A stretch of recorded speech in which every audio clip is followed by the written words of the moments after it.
Well, North Carolina resident Sean Turchak had just about had it when his McCain-Palin signs kept disappearing from his front lawn. So he electrified one of those signs. And sure enough, someone came to steal it. Problem is, it was a 9-year-old boy. And the 9-year-old boy's parents were not happy. That is when the sheriff showed up on Sean's doorstep. Homeowner Sean Turchak joins us live from Chapel Hill, North Carolina by phone. Hi, Sean. Hi, Megan. How are you? I'm well. Thanks for being here with us. All right, so the 9-year-old boy was not hurt, right? Correct. Okay. So you were ticked off. Here's the actual video. Right, so he just got a little shock in his hand and he ran away. You had just about had it because this was not the first time the sign had been stolen. Correct. And so how did you electrify it? Well, just to give a little bit of background here, I had put up on several occasions a total of 6 signs prior to this. Each one of them walked away within hours of being put in the ground.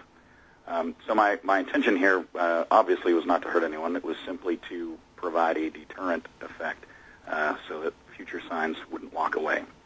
The unit that I used to electrify the sign, completely harmless, completely safe. You can buy it off the shelf at Lowe's or Home Depot.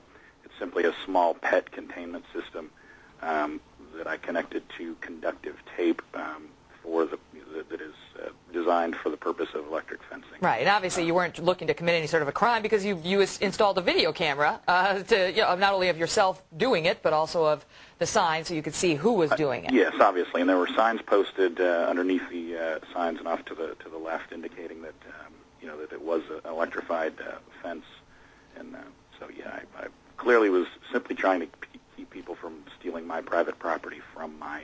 All right, and so then the kid gets the shock and overcomes his father, not happy with you. Sure, and you know what? I don't blame the guy at all. He had no idea what he was dealing with. For all he knew, I wired the thing directly to an AC electrical outlet, and the thing was downright dangerous. At that point in time, he had no idea that it was a safe and harmless. Right. And the sheriff later shows up, but you don't get charged with anything, correct? That's correct. The sheriff's deputy showed up. He basically said, that what you're doing here isn't illegal, but it's probably going to cause you more headache than it's worth. Right. And did you de-electrify the sign thereafter? I did.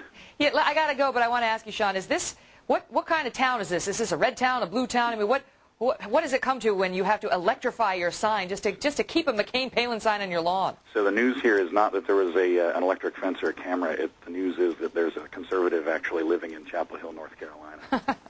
And by the way, after I de-electrified the fence, about 12 hours later, somebody else walked away with my signs. Oh, no. You're kidding me. I kid you not. You're going to have to get the sticky kind that goes on the inside of your window, Sean. Yeah, I guess. Well, thanks for being here and telling your story. The kid's fine, so that's good. And yes, of course. It's an interesting story. We appreciate you being here. Thank you, Megan.